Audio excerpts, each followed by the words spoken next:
Hi guys, it's Eric G here and welcome back to my vlog. Tara po at samahan nyo naman ako for today's video. Naimbitahan nga ako ng ilan sa mga kabataan sa aming barangay. Pupunta daw kami sa kabilang sitio. Tinatanong ko nga kung ano ang gagawin doon. Ang sabi nila, basta dadaanan lang nila ako sa bahay. Wow, pa-suspense yan. Ito na pala ang improvement na ginagawa National Highway sa aming barangay. Dati masyadong maputik ito pero ngayon napakalawak na ng daanan. Sila nga muna ang mga kasama ko for today's video. Nagstay muna kami dito sa gilid ng road ng mga ilang minutes at may mga hinihintay pa kami. Sabi nga ay magmumotor na lang kami papunta sa kabilang sitio. Medyo matagal nga ang iba sa mga hinihintay namin kaya napag-isipan na maglakad-lakad na lang muna para sunduin ang isa pa naming kasama. Pinag-uusapan nga namin yung asa na nakita nila kanina. That's a real story po. Napadaan sila sa tapat ng bahay nang bigla kong marinig ang pagsigaw nila. Nagsisitakbuhan na pala at may nakita daw silang cobra. Medyo maaga pa naman po at hindi naman kami masyadong nagmamadali. May mga part talaga na medyo maputi kapag maulan. Lalo na sa area na ito, hindi pa kasi natatapos ang mga ginagawang road. Nakita nyo na yan guys at naabutan pa kami ng gabi. Hindi pa kasi dumarating ang iba sa aming mga hinihintay. Sabi nga magmamotor na lang pero bakit naglalakad na lang kami? Kung nalaman sana namin na mas maaga na maglalakad lang pala, di sana naglakad na kami kaninang may liwanag pa. Pero sulit din pala yung paglalakad. Lalo na sa pagdating namin ay may foods kami naabutan. Kain po tayo everyone. Ito pala ang sekretong hindi sinasabi sa akin ng mga kasama ko. Ito ngayong araw, gabi pala, before the day of the election. Hindi ko nga din po alam kung ano ang mga trip ng mga kasama ko. Usually kasi hindi naman ako masyadong lumalabas ng bahay tuwing gabi na. Minsan-minsan lang naman po kapag may mga sayawan. Pagkatapos pong kumain, ayan na po ang naging resulta. Tumambay nga muna kami ng mga ilang minutes sa rooftop ng isa sa aming mga kabarangay para magpatunaw ng kinain. Kailangan na din kasi namin umuwi at maaga pa bukas para sa gaganaping eleksyon. Mga ilang oras din pala ako nakatulog pagka-uwi ko ng bahay. Pero kung mapapansin nyo, parang hindi man lang ako natulog.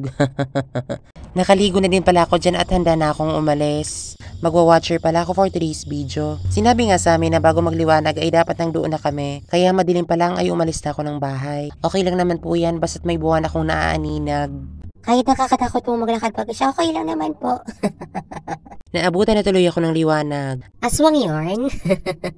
Hindi pa nga ako nakakarating sa aking pupuntahan. Makikita nyo na po sa mukha ko yung haggard. Opo, haggard na po ang aking pagbumukha.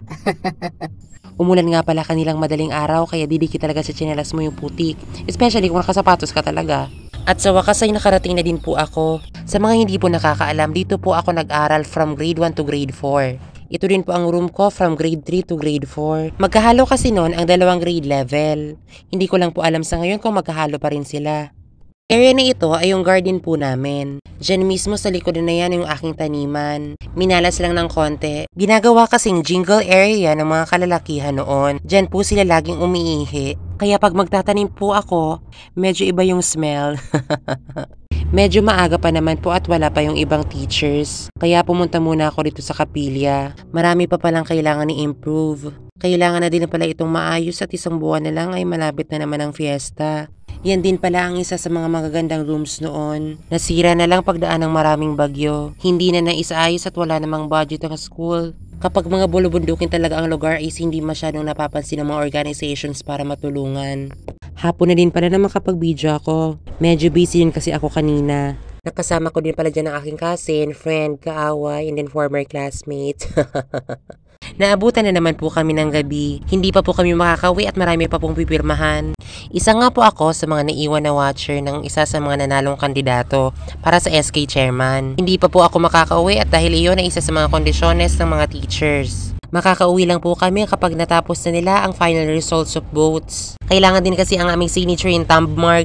Magti 12 AM na din ang hating gabi. Medyo hindi na ma-process ang aking brain dahil sa ako ay naantok na. Kaya napahiga na lang ako sa upuan. Feeling natutulog lang. Medyo malakas din pala yung ulan, kaya tumagos sa kisame yung tubig. Medyo lumanda din kasi ang school na ito, kaya inaasahan na ganito ang mangyayari kapag napakalakas ng ulan. Pagkahupang nga ng ulan ay inisipan ng mga teachers na magsimula ng maglakad at maputik pa ang daan. Siguro mga around 3 AM na niyan. Hindi kasi kami agad-agad nakauwi at napakalakas ng ulan ng mga hating gabi. Pati mga motor ng mga teachers ay hindi na umaandar, napuno na kasi ng putik ang front ng mga gulong. Siguro po ay mga 4 AM na nung makarating kami sa road. Kita nyo naman guys ang putik sa mga paa ko. Kaya kahit medyo marumi na yung tubig ay hindi rin ako nag-inarte para hugasan ng aking mga paa.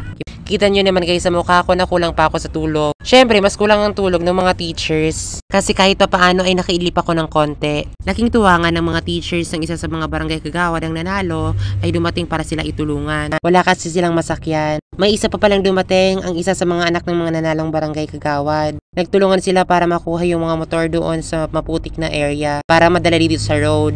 After nun ay nauna na din akong umuwi. Medyo malapit lang din naman kasi ang bahay ko. Medyo inantok na din ako kaya hindi na ako masyado nakapag-video-video. Nakauwi ako sa bahay ng mga 4:30 AM na. Ayun lang naman po for today's video. Salamat sa inyong panonood. Bye-bye!